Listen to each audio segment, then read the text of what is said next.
Typewriter Narayan Gangopadhyay.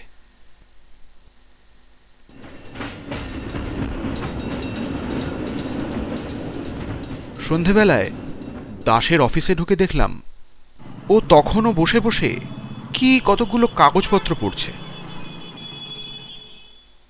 আমার পায়ের শব্দে চমকে উঠে বলল, তো তুমি? বললুম, তোমার অফিসে আলো জ্বলতে দেখে ঢুকেছি, এখনো বসে আছো যে বড়? নানা কাজ হে, তুমি বুঝবে না। সত্যি আমি বুঝতে পারি না। দাস ব্যবসা করে, কিন্তু কি জাতের ব্যবসা সে সম্বন্ধে আজও কোনো স্পষ্ট ধারণা করতে পারিনি আমি। সাপ্লাইয়ের কাজ করে, মর্টগেজ রেখে টাকা ধার দেয়, আরও কি 10 রকম করে বেড়ায়, তা দাস শুধু নিজেই জানে, ভগবানও জানেন কিনা সন্দেহ। আমিও জানতে চাই নে, কারণ দাসকে জানি সেই কলেজ জীবন থেকেই। ইউনিয়নের টাকা সরিয়েই হাত পাকিয়েছিল দাস। তারপর বার্মা ইভ্যাকুইদের নিয়ে যখন নানা কেলেঙ্কারি হয়, তখন দাস ছিল একজন কন্ট্রাক্টর। সেই থেকে ধাপে ধাপে কত দূরে সে এগিয়েছে সে সম্বন্ধে কোনো রকম অনুমান করতেও সাহস হয়নি আমার। জিজ্ঞাসা করতে পারেন, এসব সত্ত্বেও দুর্জন সংসর্গ করি কেন? তার কোনো স্পষ্ট উত্তর দিতে পারবো না। শুধু এটুকু বলতে পারি, দাসকে আমার ভালো লাগে।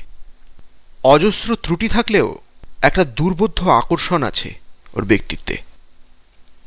সেটা ওর তীক্ষ্ণ স্মার্টনেসের জন্য হতে পারে, আমার মতো ওরও সেরিকালচার সম্বন্ধে কৌতূহল আছে বলে হতে পারে, এমনকি ওর বিশেষ ধরনের চুলের ব্যাকব্রাশের জন্যও হতে পারে।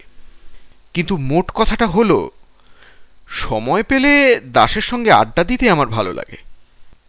এই পথ দিয়ে যেতে যেতে ওর অফিসে আলো জ্বলতে দেখে তাই ঢুকে পড়েছিলুম।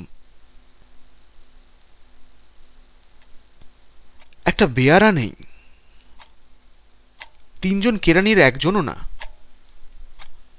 মস্ত অফিস ঘরটায় সবুজ শেড দেওয়া আলোটার পাশে দাসকে কেমন প্রক্ষিপ্ত মনে হলো যেন। তখনই আমি বুঝলুম, নিঃসঙ্গতা দাসকে মানায় না।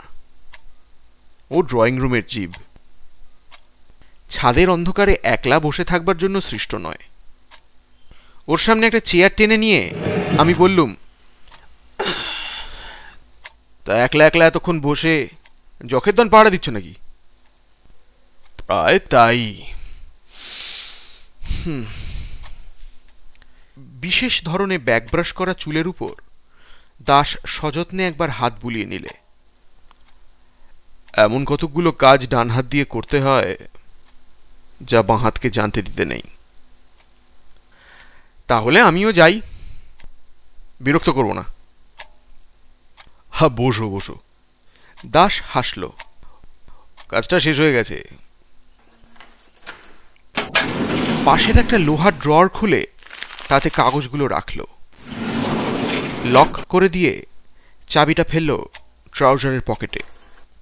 তারপর দামি সিগারেটের টিনটা আমার দিকে ঠেলে দিয়ে বললে, একটা সিগারেট খেয়ে উঠে যাবে তারপরে। কিন্তু সিগারেটটা ধরাতে গিয়ে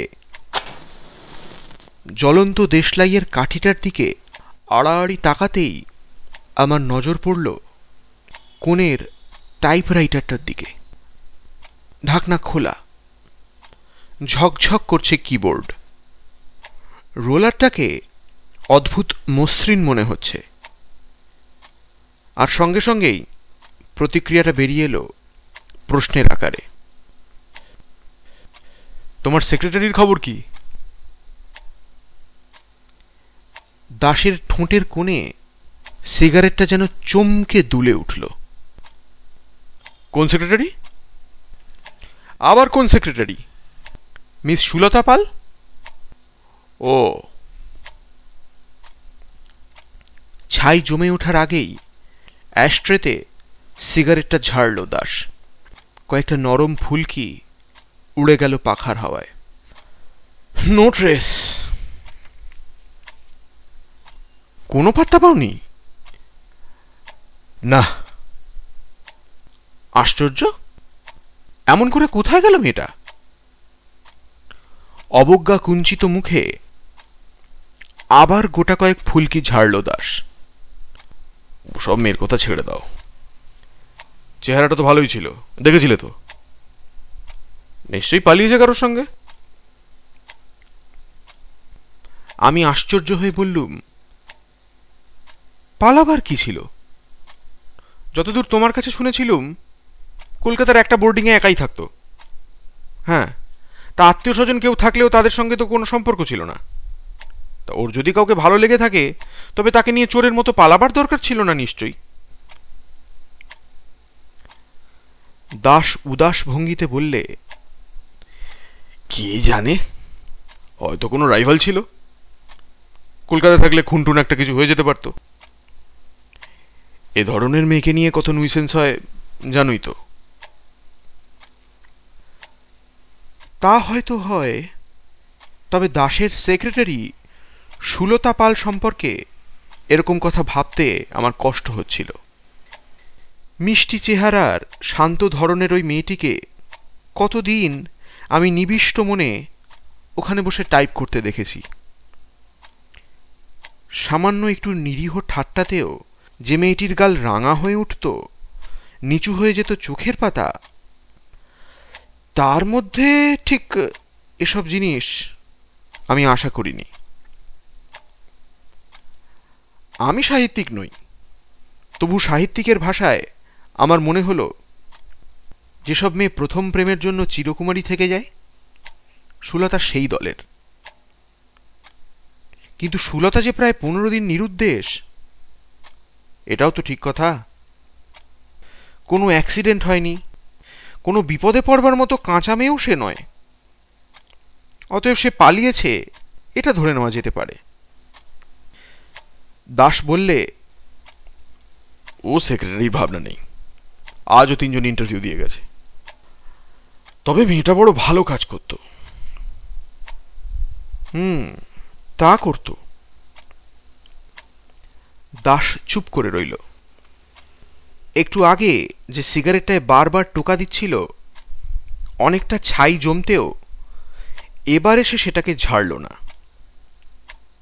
আমিও চুপ করে বসে বসে ছাইটা কখন ভেঙে পড়ে সেইটে দেখবার জন্য অপেক্ষা করতে লাগলুম। আর ভাবতে লাগলুম, সুলতা এতখানি সাহস পেল কি করে?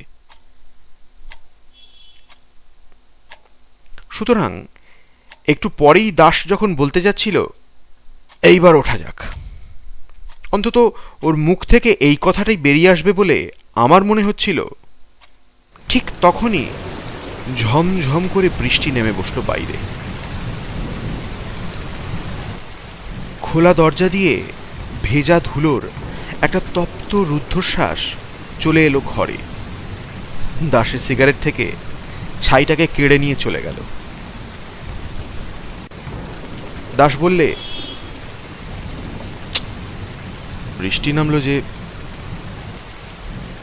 গাড়িটাও তো আনিনি।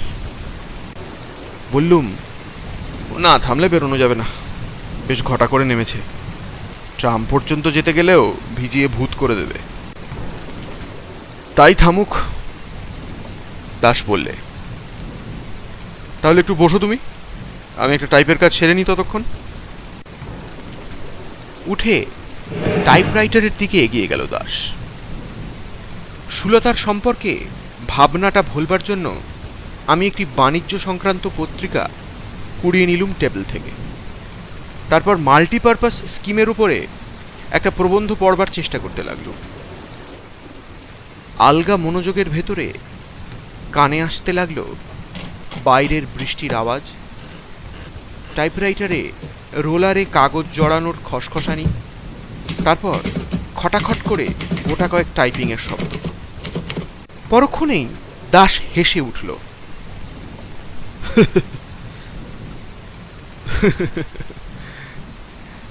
হাসি কেন? ব্যাপার কি? এসো এখানে, দেখো কি মজা হয়েছে। আমি উঠে গিয়ে ওর পাশে দাঁড়ালুম। মজাই করেছে বটে একটা। ওপরে টেন্ডার বলে হেডিং দিয়ে তার নিচে 3 বার টাইপ করে বসেছে একটি নাম,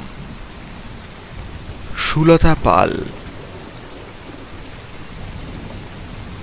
অবাক হয়ে বললুম, এর মানে? সুলতা পালের নাম টাইপ করছো কেন? দাস বললে, মানেটা তো আমিও ভাবছি। লিখতে গেলুম টেন্ডার, লিখে বসলুম সুলতা পালের নাম, তাও একবার নয় 3 বার। আমি বললুম, তাতে অস্বাভাবিক কিছু নেই, এতক্ষণ ধরে ওকে নিয়েই তো আমরা আলোচনা করছিলুম। আর ওর ব্যাপারটাও এত বিস্ময়কর যে মনের ভিতরে ওর নামটাই ঘুরছিল। অন্যমনস্কভাবে তাই ছেপে বসে আছো। তাই বটে। দাসের মুখের উপর একটা বিষণ্ণ ছায়া নেমে এলো। আজ 1 বছর ধরে এইখানে বসে টাইপ করেছে সুলতা, একেবারে ঘড়ির কাঁটার মতো। একটা দিন কামাই করেনি, 1 মিনিট লেট করেনি, 5 মিনিট আগে ছুটি নিয়ে চলে যায়নি কোনোদিনই।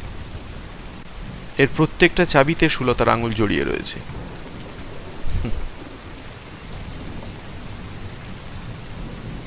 আবার আমরা দুজনে গম্ভীর হয়ে রইলুম।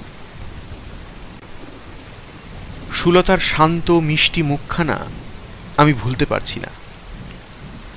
দাসের চোখ দুটো কেমন উদাস আর গভীর হয়ে গেছে।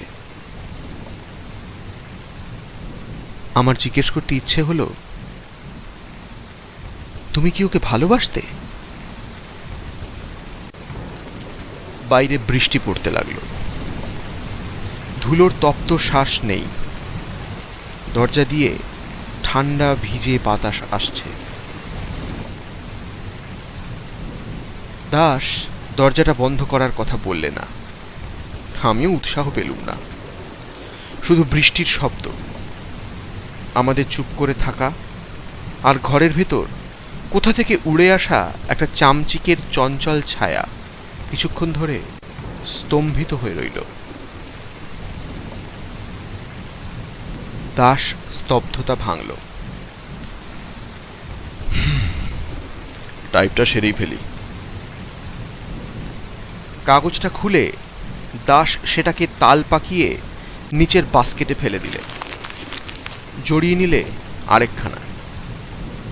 আবার খটখট করে বেজে উঠল টাইপিংয়ের আওয়াজ। আমি টাইপরাইটারের টেবিলের কোণে দাঁড়িয়ে রইলুম। এক টানা বৃষ্টির শব্দের মধ্যে টাইপিংয়ের শব্দ একাকার হয়ে এলো। কখনো কখনো স্পেসিং আর ঘন্টার জ্যোতিপতন কানে আসতে লাগলো। কতক্ষণ পরে জানি নে, কেন যে তাও জানি নে, হঠাৎ আমার চোখ নেমে এলো দাসের টাইপের ওপর। কি আশ্চর্য! আগাগোড়া ক্যাপিটাল লেটার সাজিয়ে কি ছাপছে ও! যা দেখলুম তাতে কয়েক মুহূর্ত আমার চোখকে বিশ্বাস করতে পারলুম না। প্রচণ্ড স্পিডে পাগলের মতো দাস যা ছেপে চলেছে তা এই।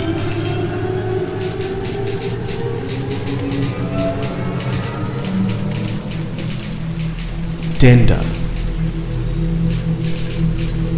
আমি অকপটে স্বীকার করছি যে সুলতা পালকে আমি খুন করেছি। আমার ব্যারাকপুরের বাগান বাড়িতে পুরনো গ্যারেজের ভেতর একটা বড় কেবিন ট্রাঙ্কে তার মৃতদেহ রয়েছে। আমি তার উপরে বল প্রয়োগে ব্যর্থ হয়ে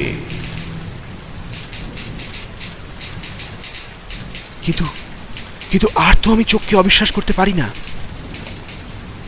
যা দেখেছি এ তো স্বপ্ন নয়। আমি আর্তনাদ করে উঠলুম। দাস, দাস, এ কি ছাপছো তুমি? এ কি ছাপছো? টুলের উপরে দাস থরথর করে কেঁপে উঠল। একটা মৃত প্রাণী যেন নড়ে উঠেছে ইলেকট্রিক কারেন্টের ছোঁয়ায়, যেন এতক্ষণ সে ঘুমিয়ে টাইপ করে যাচ্ছিল, হঠাৎ জেগে উঠেছে। আমি আবার বললুম, দাস, দাস, কি টাইপ করে যাচ্ছ তুমি?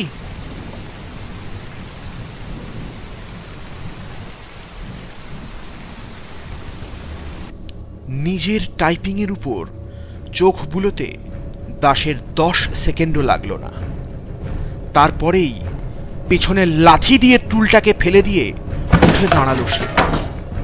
হ্যাঁচকা টানে কাগজটাকে টেনে বার করে নিয়ে বিকৃত গলায় চিৎকার করে বললে, না, আমি আমি আমি না, আমি না, আমি না। আমি আরো কি বলতে যাচ্ছিলুম, দাস বলতে দিলে না। মিথ্যে কথা, মিথ্যে কথা, আমি নয়, আমি নয়, আমি নয়।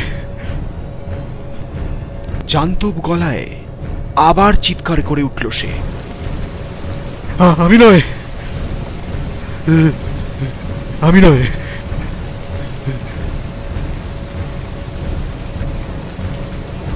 পর মুহূর্তেই ছুটে ঘর থেকে বেরিয়ে গেল, নেমে গেল রাস্তায়। আমার বিহ্বলতা কাটতে আরো প্রায় 1 মিনিট লাগলো। তারপর যখন সেই বৃষ্টির মধ্যেই পথে বেরিয়ে এলুম, তখন মাত্র 20 গজ দূরেই একটা লোক চাপা পড়েছে বাসের তলায়।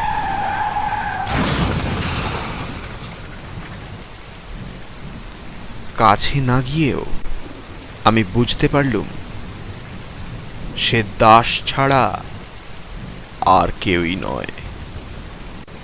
আর বৃষ্টিতে ভিজতে ভিজতে ও আতঙ্কে স্তব্ধ হয়ে আমি ভাবতে লাগলুম, তাকে নিজের হাতেই তার শাস্তি দিয়েছে সুলতা।